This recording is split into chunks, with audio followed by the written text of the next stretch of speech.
and welcome to Coffee Break Blogging, where you'll learn to grow and monetize your blog in short, tactical installments you can use right away. Now here's the next episode in our series.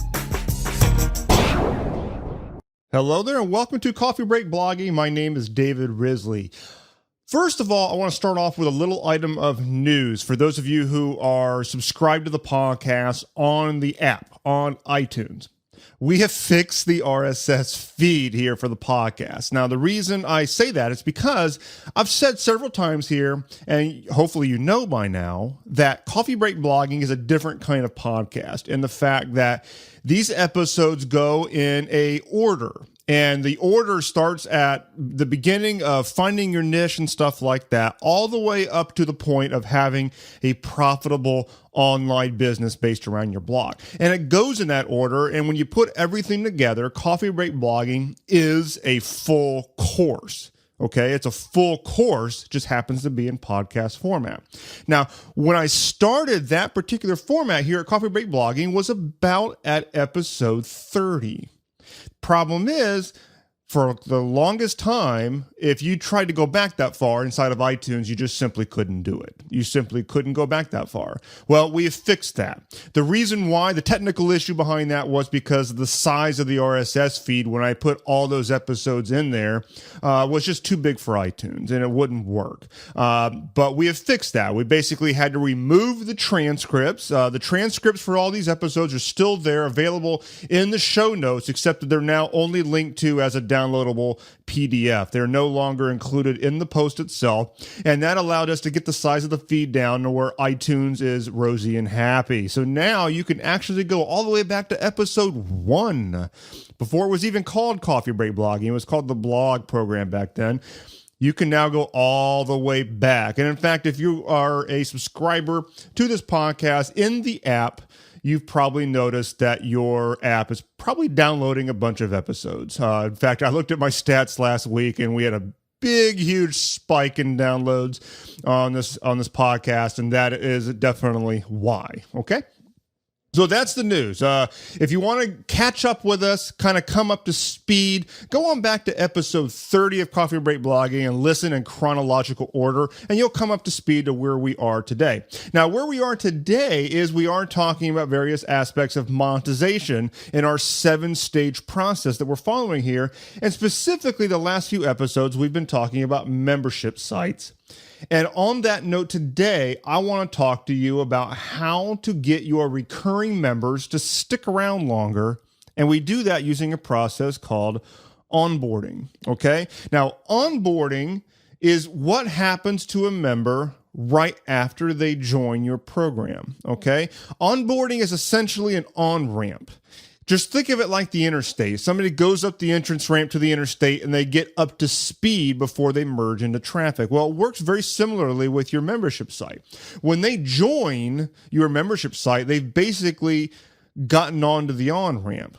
Now, you have to have an onboarding process that basically accelerates them up the on-ramp and then merge into traffic. And then at that point, they are a full-fledged member of your program, more or less meaning that they're just up to speed and they're consuming and they're getting their wins and basically all the things that you want your members to experience. So that's onboarding. It's a process that a lot of businesses have. Software businesses have it where they're trying to get you up to speed on how to use their software. But with a recurring membership site that you might build on your blog, you're going to have the same thing. You got to have some type of a sequence, some type of a process that your new members go through in order to get up to speed and really start being integrated in with your membership. And of course, that gets them to stick around longer. If your members come in and they're confused and they don't really begin consuming things, they're probably not going to stick around very long, and that recurring billing is not going to go on. Okay? So with that in mind, let's talk about a few goals of onboarding. Like, what is it that you're trying to get people to do when you set up an onboarding? Well, the first one that I would say would be to get them to take their first step. Okay? Really pretty simple stuff here. We want them to take their first step on the journey. We've talked many times about the transformation, that your business is really about delivering a transformation to your customer. Now, we want them to take that first step on the transformation as soon as they enroll in your membership. Okay? We want them to get started consuming things. We want them to start taking their first actions because it creates a mental loop for our members that once they've started something and they do it on their own decision, they want to follow through. They're more likely to stick around and follow it through. Another way that you can get people to take their first step is to give them an orientation. This is actually something that I do with the Blog Monetization Lab. All new members, I hound them a little bit because I want them to attend the new member orientation. I want them to attend it at least one time. Now, they can go back and attend that orientation anytime they please, but new members, I really want them to go through it because it orients them to the way the lab works, what I would like them to do, where we're heading together, and kind of how to get the most out of their membership. And this is all very important stuff if you're looking to have your member be properly onboarded. So an orientation is a great way to do that. I do that via a webinar. And it used to be a live webinar to where I actually manually delivered it every week or two. But we've actually, in the last couple of months, we've now automated that. I'm probably going to have to re-record that orientation to reflect some of the changes that we've made inside the lab in the last couple of months. But that's essentially how it works now. It's now an automated webinar, and I want people to attend that as soon as possible after they join the lab. Now, a second goal of onboarding is to get them consuming stuff, okay? It doesn't matter how great your content is. If people are not going through it, it will not land, it will have no effect, and therefore they won't get any results, and that makes them want to cancel their membership. And so you want to get them consuming as much as possible. But the thing, too, is it's not just consumption. What you want them to do is take some form of ownership over it. You want them to actually set out on a goal in consuming it. Realize that the consumption of your content is great, but it's all oriented around something they want to accomplish, okay? And to that effect, one of the ways that I like to have happen when people join the lab is to get them to state their goal and give them an exact course of action.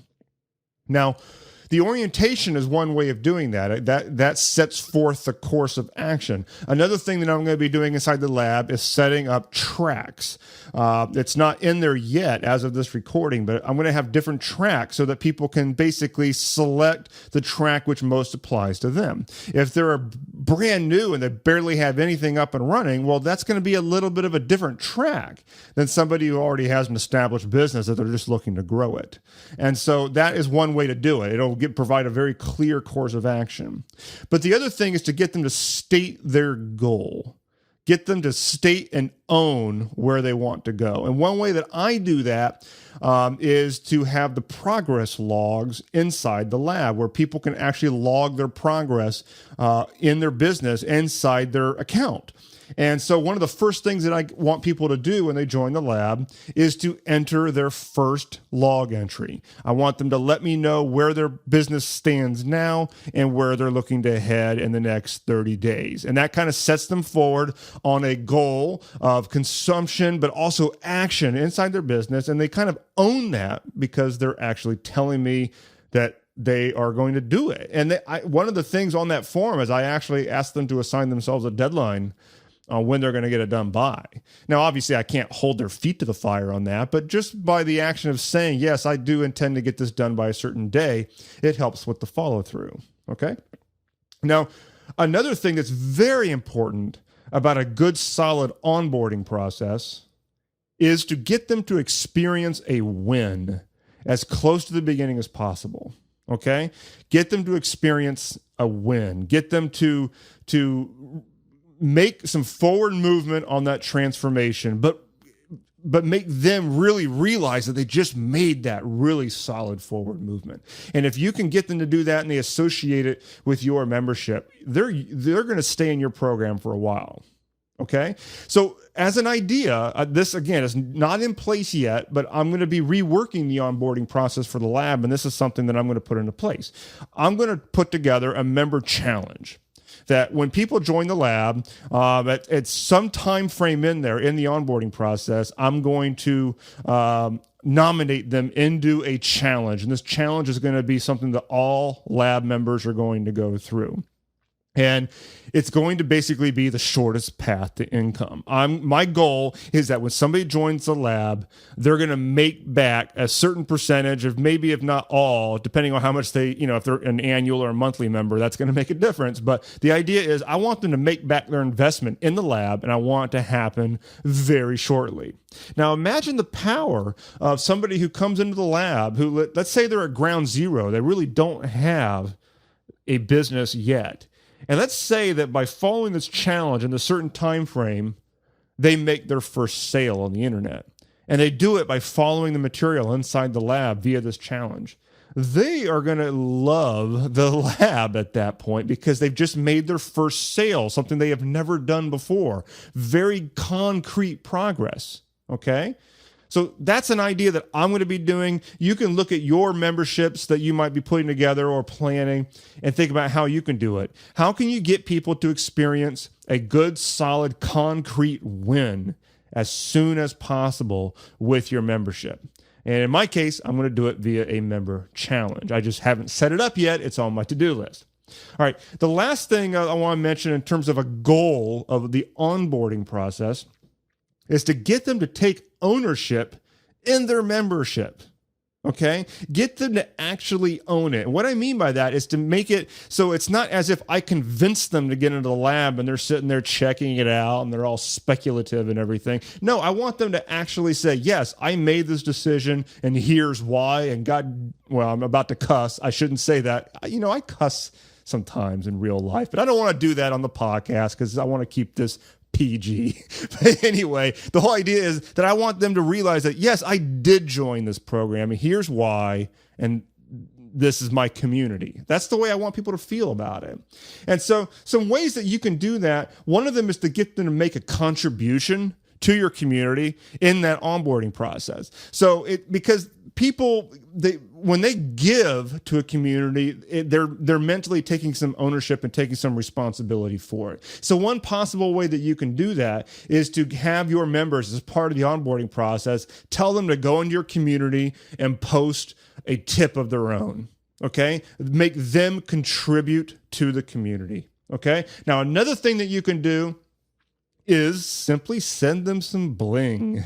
Send them something in the mail. Now, this, you have to look at your cost. You got to make sure that it makes sense, okay? But one thing that you can do as an idea is to send something physical in the mail to your new member, okay? And then depending on the item, you could get them maybe to take a picture with themselves in it and post it in the community. So that's a way of just bringing that camaraderie and that community into your membership. It could also be just by the nature of the item itself.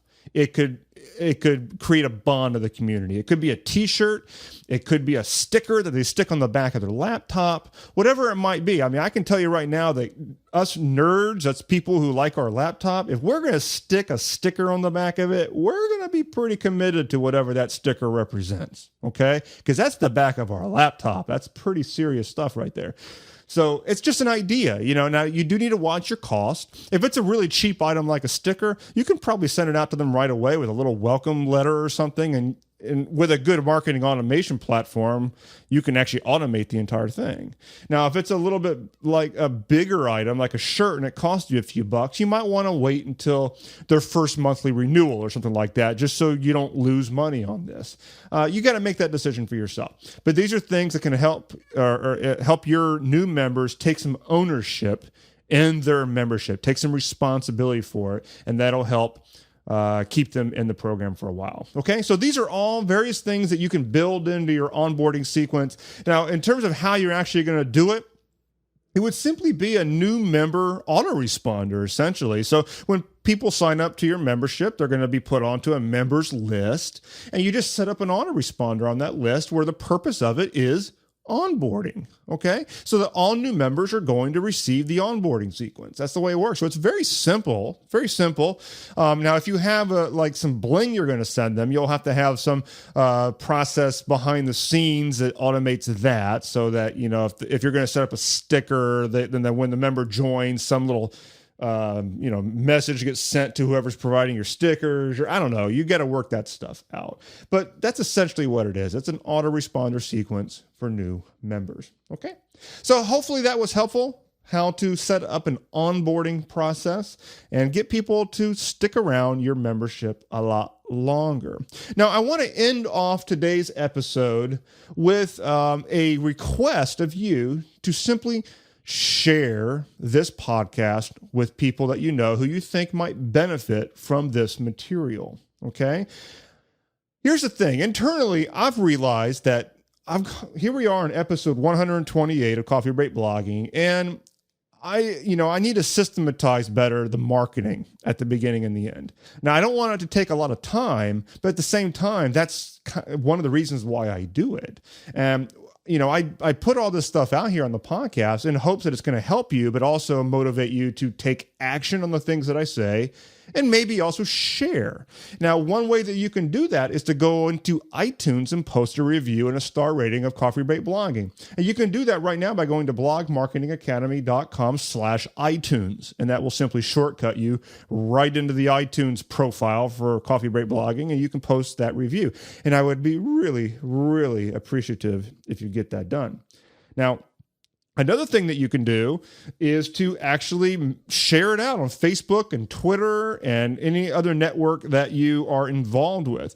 Now, unless you tag me by name, I'm probably not going to see it, but I'd love to acknowledge people who do this. So I'm just going to throw this out there off the top of my head. If you add a hashtag of CBB, which is just Coffee Break Blogging, just hashtag CBB into your thing, I will set up a little doodad on my Hootsuite where I can monitor that hashtag. And I'd love to I'd like to see who's sharing it. I'd like to be able to acknowledge you publicly for that. Okay. So you can just send people to coffeebreakblogging.com and just be like, hey, I'm enjoying the podcast or whatever. I mean, you could tell me I suck. I mean, whatever you want to do.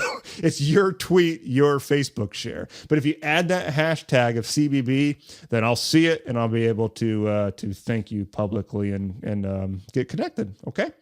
All right, so thanks so much for listening. I don't want this episode to be too much longer. I will see you in a few days where we're going to talk a little bit more about increasing your member retention rate. I'll see you. Thanks for listening to this episode of Coffee Break Blogging. If you like what you heard here today, we have something awesome we'd love to send you. It's called the Blog Conversion Guide, and it has 9 tweaks you can make to your blog in order to increase your conversion rate to get more opt-ins and sales. As one of our listeners, we'd love to give you access to this guide absolutely free. You can get your copy right now by going to coffeebreakblogging.com. Again, go to coffeebreakblogging.com to get your copy, and we'll see you next time.